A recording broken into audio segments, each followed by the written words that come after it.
السلام علیکم پائن اجمل جامی آفیشیل میں آپ کو خوش آمدید کہتے ہیں. جمعہ ہے 20 فروری 2026 جب یہ خاکسر آپ سے مخاطب. یہ اچانک سے ایک بار پھر قومی حکومت کے قیام کا مطالبہ کرنا شروع ہو گئے ہیں مختلف سیاستدان. پہلے کچھ دانشور اپنے تجزیوں میں یہ بات کرتے تھے اور اب تو یہ صورتحال ہے کہ کچھ لوگوں کا ماننا ہے کہ ہم عمران خان کو منا لیں گے. کیا قومی حکومت کا قیام آئینی طور پر ممکن ہے؟ کیا موجودہ مسائل کا حل قومی حکومت کے ذریعے ہی ممکن ہے؟ قومی حکومت کے قیام کے لیے خان صاحب اسٹیبلشمنٹ اور سیاسی جماعتیں مان جائیں گی؟ اور یہ اب ہی کیوں قومی حکومت والی کہانی چورن مسالے سمیت ہیڈ لائن سمیت مارکیٹ میں آیا ہے؟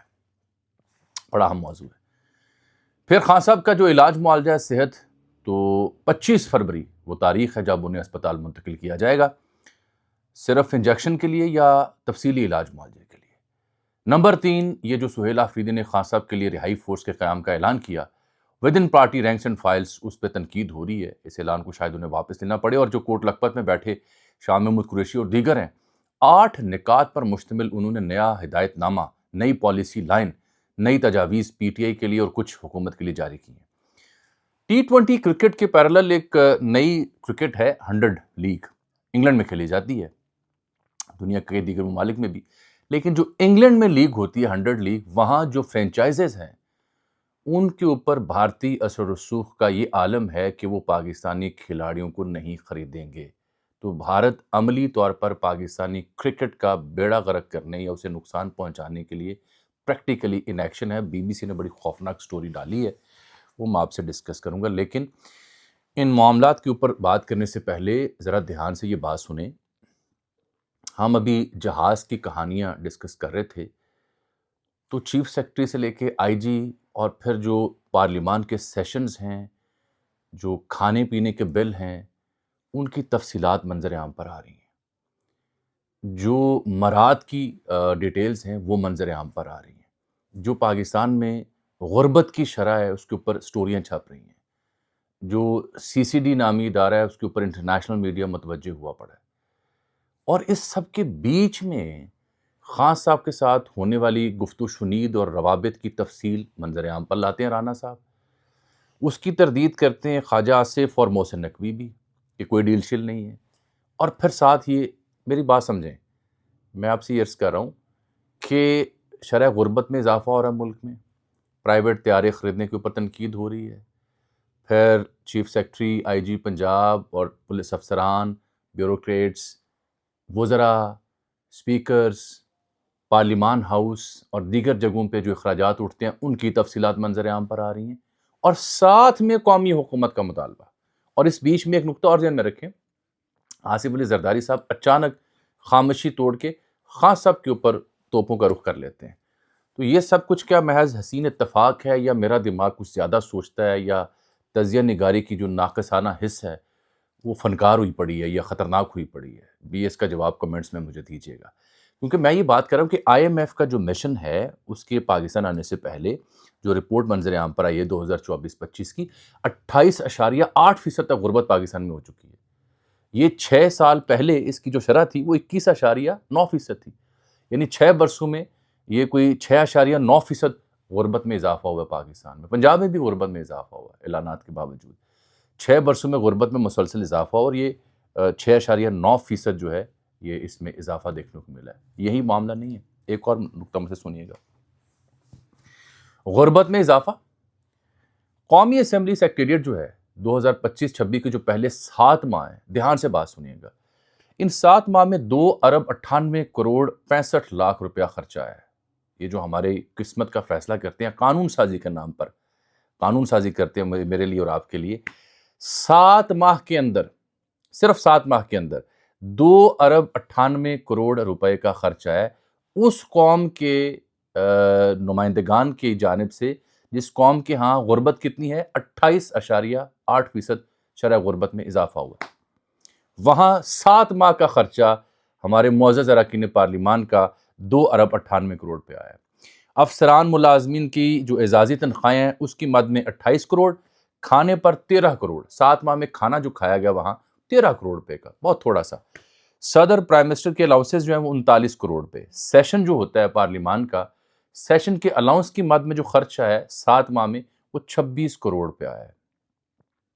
جو سیشنز ہوتے ہیں جہاں بولتے ہیں، گفتگو کرتے ہیں، قانون سازی کرتے ہیں، 26 کروڑ روپے آیا ہے۔ یہ یہی نہیں ہے، بلکہ اس بیچ میں آپ دیکھ لیں کہ آج اشرف ملغم صاحب کی خبر ہے، جیو جنگ سے وابستہ صحافی ہیں، کہ پنجاب میں جو آئی جی صاحب ہیں یا چیف سیکرٹری صاحب ہیں، افسران کی جو مراد میں اضافہ ہوا ہے، 1300 سی سی نہیں بلکہ 1800 سی سی گاڑی ہوگی، 2800 سی سی گاڑی ہوگی، 4700 سی سی گاڑی ہوگی، 800 لیٹر پیٹرول ہوگا۔ اور یہ خبریں تب آ رہی ہیں جب جہاز والی کہانی ابھی بیچ میں تھی، اور ساتھ غربت میں اضافہ۔ اس سب کو جوڑیں 2025-26 کے بیچ میں، آج میں دیکھ رہا تھا کچھ اخبارات میں خبر چھپی تھی کہ مجموعی طور پر پاکستان میں 125 سے زائد کمپنیاں بین الاقوامی ہیں، وہ چھوڑ چکی ہیں۔ سارے کا سارا انحصار ریمیٹنسز پہ، جو باہر سے پیسے لوگ بھیجتے ہیں، براہ راست جو سرمایہ کاری اس میں کمی ہوئی ہے۔ تو اس سب کو جوڑیں اور پھر آ جائیں اس نقطے کے اوپر کہ خان صاحب سے پچھلے سال ڈیڑھ میں 2-3 دفعہ مکالمہ ہوا۔ خان صاحب کے حامی کہتے ہیں جی وہ تو بات ہی نہیں کرتے۔ بات کی ہے بھائی انہوں نے، اسٹیبلشمنٹ کہتی ہے ہم نے تو کوئی آفر نہیں کی، بالکل کی ہے۔ یہ دونوں کے بیچ میں رابطے ہوئے ہیں اور ہمیشہ رابطے رہے ہیں۔ یہ صرف ماضی قریب ہے جب بیچ میں کچھ عرصے کے لیے بالکل کٹی ہوئی پڑی تھی، رابطہ کاری رہی۔ بیرسٹر سیف نے آج تصدیق کی کہ محسن نقوی صاحب کے ساتھ رابطے میں رہے، اور یہ مشیر خاص تھے وہاں پہ گنڈا پور سرکار کے دور میں۔ تو یہ جو کہانی عوام کو سنائی جاتی ہے نا فریقین کی جانب سے کہ نہیں نہیں بات ہی نہیں کرنی، ہم بڑے فن خان ہیں، A B B B C B, سب کے رابطے ہوتے ہیں۔ اپنی شرائط منوانے کا معاملہ ہوتا ہے، ٹرم آف کنڈیشن اپنی رکھنی ہوتی ہے، اپنا بابا اوپر رہے۔ اتنی سی کہانی ہے میرے ملک کے سیاستدانوں کی، سمپل رابطے رہتے ہیں۔ تو میں نے جو پکچر پہلے آپ کو دی اس کا خلاصہ یہ تھا کہ سب کے بیچ میں آ رہی ہے قومی حکومت کا شوشہ۔ ہوں سمجھو میں کی کہنا چاہ رہے ہیں۔ قومی حکومت کی کہانی وڑائے صاحب نے شروع کی اپنے کالم کے ذریعے۔ میں آپ سے یہ بھی عرض کر دوں، قومی حکومت کا خواب ہمارے ہاں اسٹیبلشمنٹ کے ہاں کئی فارمولوں اور کئی زاویوں کے لحاظ سے ہمیشہ رہا ہے۔ کبھی وہ ٹیکنوکریٹ سیٹ اپ کی صورت میں، کبھی بنگلہ دیش ماڈل کی صورت میں، کبھی وہ پی ایچ ڈی اور پڑھے لکھے پروفیشنلز کی صورت میں، کبھی باقاعدہ قومی حکومت کی کنکلوسیو قسم کی حکومت کی۔ مختلف خیال رہے ہیں، مختلف فارمولے ہمارے فائلوں میں پڑے رہتے ہیں، اسے تھوڑا سا جھاڑ پونجا کر کے، نیا رنگ روگن کر کے پیش کر دیا جاتا ہے۔ تو اگر تو حالات یہی رہے جو میں نے بیان کی ہیں، وڑائے صاحب کے کالم کا مفہوم بھی یہی تھا کہ فی الحال تو حکومت یہیں رہتی ہوئی دکھائی دے رہی ہے، لیکن چونکہ جو مقبولیت کی صورتحال ہے، بیانی کی صورتحال ہے، معیشت کی صورتحال ہے، دہشت گردی کا چیلنج ہے، تو اس میں کوئی وہ گولز اچیو ہو نہیں پا رہے۔ انٹرنیشنل جتنی بھی ریکگنیشن ہے وہ ییلڈ نہیں ہو پا رہی انٹو سم تھنگ کنکلوسیو یا سم تھنگ کنکریٹ جو باقی عوام کے اوپر فرق ڈالے۔ تو اگر یہ صورتحال رہتی ہے تو قومی حکومت کی جانب جایا جا سکتا ہے۔ اب آ جاتے ہیں کہ فارمولے کی جو مقاصد ہیں یا اس کے جو امکانات ہیں وہ کتنے ہیں۔ میرا ماننا یہ ہے کہ اپوزیشن جماعتیں، تحریک تحفظ آئین پاکستان، یہ فواد چوہے صاحب اور دیگر نے آج مطالبہ کیا۔ آج اسٹیج پہ جب وہ بیٹھے ہوئے تھے تو اسٹیج کے ساتھ ہی ایک جملہ لکھا ہوا تھا، جو کسی ہال میں تھے جہاں لکھا ہوتا ہے ایمرجنسی ایگزٹ۔ تو کسی منچلے نے بڑا اچھا جملہ لکھا کہ گلاں تسی قومی حکومتیاں کر رہے ہو تو بیٹھے ایمرجنسی ایگزٹ والی سیٹ تے ہوئے ہو۔ بہت شاندار جملہ تھا، میں نے اس کو بڑا لطف لیا ہے۔ قومی حکومت کا قیام آئینی طور پر پاکستان میں ممکن نہیں ہے، کیونکہ ایک اپوزیشن ہوتی ہے اور ایک حکومت ہوتی ہے۔ یہاں مطالبہ ہے قومی حکومت کی صورت میں کہ تمام سیاسی جماعتیں مل کے اصلاحات کریں اور پھر الیکشن میں جائیں، تو وہ تو ممکن نہیں ہے۔ خیر گنجائش پیدا کی جا سکتی ہے۔ دوسری بات، قومی حکومت کے قیام کے لیے جو دو مرکزی فریق ہیں وہ تو ولنگ ہو سکتے ہیں، جو پارٹیاں ان پاور ہیں ان کو پرابلم ہوگی۔ مرکزی فریقین سے مراد میری یہ خان صاحب، تحریک تحفظ آئین پاکستان، وہ مانتے ہیں، وہ چاہتے ہیں ہاں قومی حکومت بن جائے۔ اس کا ثبوت کیا؟ اس کا ثبوت اچھا صاحب سے ہماری لاہور میں ہوئی ملاقات، میں نے اس پہ وی لاگ بھی کیا ہوا ہے، لکھا بھی ہوا ہے، بولا بھی ہوا ہے۔ وہ تو کہتے ہیں سولوشن ہی یہی ہے کہ پہلے قومی حکومت بنے، وہ بیٹھ کے اصلاحات کرے، چیف الیکشن کمشنر بنے، الیکشن کی ڈیٹ دی جائے اور پھر قومی حکومت ختم کر دی جائے۔ سسٹم چاہتا ہے کہ نہیں، قومی حکومت صرف اس کام کے لیے نہ بنے، قومی حکومت پھر ذرا لمبے عرصے کے لیے بنے، کوئی 2-3 سال کے لیے بنے، کہ جو اصلاحات کوئی بھی سیاسی حکومت کر نہیں پاتی، ٹف میئرز نہیں لے پاتی، وہ پھر قومی حکومت لے جس میں تمام سیاسی جماعتیں آن بورڈ ہوں۔ تو میرا کہنے کا مقصد ہے کہ دو مرکزی فریق تو مان جائیں گے، فریق نمبر 3 جو موجودہ سیاسی جماعتیں برسر اقتدار ہیں، پیپلز پارٹی اور نون لیگ، اے نہیں منن گی، ناستے مسائل ہوئے گی۔ تو یہ ہے اس کا بیک گراؤنڈ۔ اس کا امکان کب تک ہے؟ فی الحال کوئی امکان نہیں ہے۔ کیونکہ انٹرنیشنلی جو شہباز شریف صاحب اور فیلڈ مارشل صاحب اور جو ان کی سفارتکاری ہے اس کی ابھی چرچا ہے۔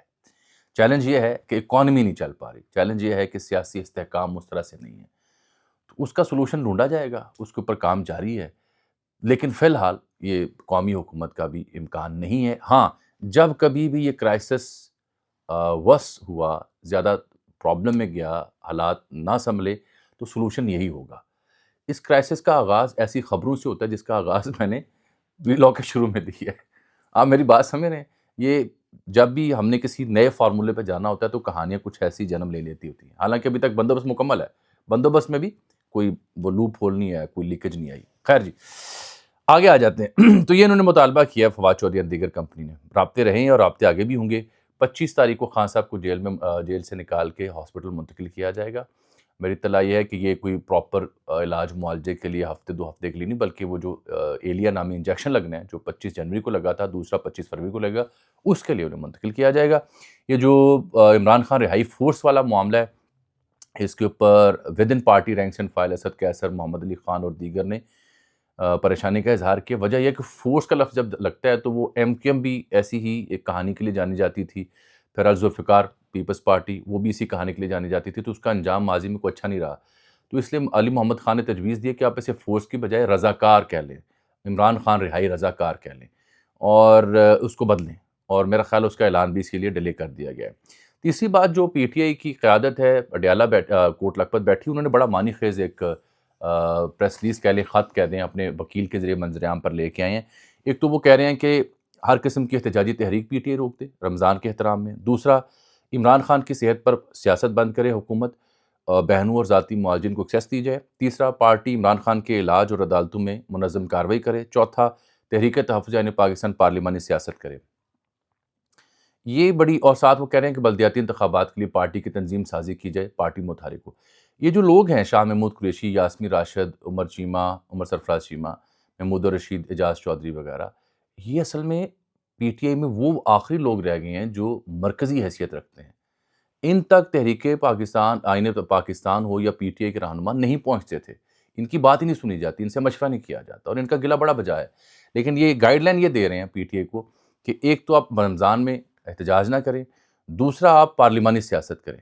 پارلیمانی سیاست جو ہے اس کے اوپر اچکزئی صاحب کی بھی کچھ ایسی ہی رائے ہے۔ اچکزئی صاحب جو ہے وہ پارلیمانی سیاست کے حامی ہیں، اور یہی صورتحال یہاں شاہ محمود قریشی کے ہاں بھی موجود ہے، وہ بھی پارلیمانی سیاست کے حامی ہے کہ وہاں نقطہ اٹھایا جائے، وہاں آواز بلند کی جائے۔ یہ ایک نئی تبدیلی جو مجھے نظر آ رہی ہے۔ اس کا مطلب ہے کہ یہ جو ملک بھر میں احتجاج نہیں ہوا، اور کسی حد تک کلیمہ بی بی نے کہا اچھا ہم نام نہیں لیتے، خان صاحب کا علاج کروائیں، مجھے لگتا ہے کہ سم ہاؤ ابھی بھی کوئی گنجائش باقی ہے، معاملہ فہمی کہیں ہو رہی ہے۔ آگے چلتے ہیں۔ بہت اہم خبر میں نے آج آپ کو دینی ہے، وہ جڑی ہوئی ہے کرکٹ کی دنیا سے۔ کرکٹ کی دنیا میں جو بھارت کا رویہ پاکستان کے ساتھ ہے، اس میں فی الحال تو بنگلہ دیش اور دیگر معاملات میں پاکستان تھوڑا پرویل کر گیا، میچ بھی ہو گیا بھارت کے ساتھ، آئی سی سی اور بی سی سی آئی کا لب و لہجہ بھی ٹھنڈا تھا، لیکن ہمیں خدشہ تھا کہ یہ باز نہیں آئیں گے، پنگا جاری رکھیں گے، اور بالکل ویسا ہوا۔ بی بی سی اور دیگر اداروں نے خبر چھاپی ہوئی ہے کہ جو انگلینڈ میں 100 لیگ ہوتی ہے T20 کی طرز پر، یعنی وہاں پہ T20 میں 120 گیندیں ہوتی ہیں 20 اوور میں، یہاں 100 گیندوں پہ مبنی ایک اننگز ہوتی ہے۔ تو اس میں جتنے بھی آئی پی ایل کے جو اونرز ہیں، آئی پی ایل کی جو فرینچائزز ہیں، ان سے جڑے جو اونرز 100 لیگ میں موجود ہیں، وہ پاکستانی کھلاڑیوں کو نہیں خریدنا چاہتے، اور بی بی سی نے بڑی تفصیلی خبر چھاپی ہے مختلف لوگوں کا موقف ڈال کے۔ بی بی سی نے یہ بتایا ہے کہ ساؤتھ افریقہ میں T20 لیگ ہوتی ہے، وہاں پہ بھی چونکہ جو فرینچائزز ہیں وہ آئی پی ایل اونرز کی موجود ہیں، تو انہوں نے کوئی پاکستانی کھلاڑی نہیں کھلایا۔ اسی طرح یو اے ای میں ایک لیگ ہوتی ہے، وہاں بھی پاکستانی کھلاڑی نہیں کھلائے گئے۔ یہ تیسری لیگ ہے جہاں پہ پاکستانی کھلاڑیوں کو سائیڈ لائن کیا جا رہا ہے، نقصان پہنچایا جا رہا ہے۔ I P L link teams to not consider Pakistani players, یہ اس کی سرخی ہے۔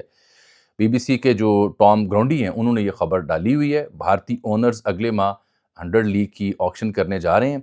2009 سے آپ کو یاد ہوگا آئی پی ایل میں پاکستانی کھلاڑی نہیں کھیلے، انہیں نہیں کھلایا جا رہا، ان پہ بین ہے۔ یہ جو 100 لیگ میں ہے، مانچسٹر سپر جائنٹس نامی ٹیم ہے، ایم آئی لنڈن نامی ٹیم ہے، سدرن بریو نامی ٹیم ہے، سن رائز لیڈز نامی ٹیم ہے۔ یہ 4 ٹیمیں ہیں جن کا تعلق آئی پی ایل کے مالکان سے ہے۔ تو ان 4 ٹیموں نے یہ فیصلہ کیا ہے کہ یہ پاکستان کے کھلاڑیوں کو کنسیڈر نہیں کریں گے اس لیگ کے لیے۔ تو بی بی سی نے لکھا ہے کہ ان ریٹن رول ہے، بغیر لکھے یہ رول بن چکا ہے کہ جو آئی پی ایل کی ملکیت والے لوگ ہیں، اونرز ہیں، جہاں جہاں دنیا میں وہ کھیل رہے ہیں یا کھلا رہے ہیں، وہ پاکستانیوں کو نہیں کنسیڈر کریں گے، آکشن ان کی نہیں ہونے دیں گے۔ حالانکہ انگلینڈ کرکٹ بورڈ کے جو چیف ہیں، انہوں نے باتیں تو ہومیوپیتھ کی ہوئی ہیں، تو 1000 کھلاڑی ہیں 18 ممالک کے جنہوں نے آکشن کے لیے اپنے آپ کو رجسٹر کروایا ہوا ہے۔ پاکستانی کھلاڑیوں میں پچھلے برس عماد وسیم اور محمد عامر کھیلے تھے، اس سے پہلے آفریدی، شاداب اور روف وغیرہ بھی کھیل چکے ہیں اس لیگ میں۔ تو مجھے یہ لگتا ہے مائیکل وان جو ہیں انگلینڈ کے بڑے شاندار کھلاڑی، وہ بولے ہیں کہ انگلینڈ کرکٹ بورڈ کو یہ سب کچھ نہیں ہونے دینا چاہیے، اس کے اوپر غور کرنا چاہیے۔ یہ جو صریحاً ایک زور زبردستی اور بدتمیزی اور بدمعاشی ہے انڈیا کی، اسے روکا جائے۔ دیکھتے ہیں انگلینڈ کس حد تک رکنے میں کامیاب ہوتا ہے، حالانکہ وہ خود بھی بگ 3 کا حصہ ہیں۔ جانے سے پہلے میں 2 چیزیں صرف آپ سے عرض کرنا چاہ رہا ہوں، اور وہ چیزیں جڑی ہوئی ہیں وزراء کی تنخواہوں سے۔ ان میں اضافہ بالکل ہو رہا ہے، اسمبلی کی اراکین کی تنخواہوں میں اضافہ بالکل ہو رہا ہے، اسپیکر، چیئرمین سینٹ کی تنخواہوں میں اضافہ بالکل ہو رہا ہے، نیا جہاز بالکل خریدا گیا ہے، افسروں کی لگژری گاڑیاں بالکل خریدی جا رہی ہیں۔ تو حکمران عوام کی اور مزید کیا خدمت کریں؟ غربت میں اضافہ وہ بھی بالکل ہو رہا ہے 28.8%۔ تو وہ پنجابی میں کہتے ہیں ہور ساڈے لائے کوئی خدمت، اگر ہو تو مجھے ضرور آگاہ کیجیے گا۔ فی الحال کے لیے اتنا ہی، اللہ حافظ۔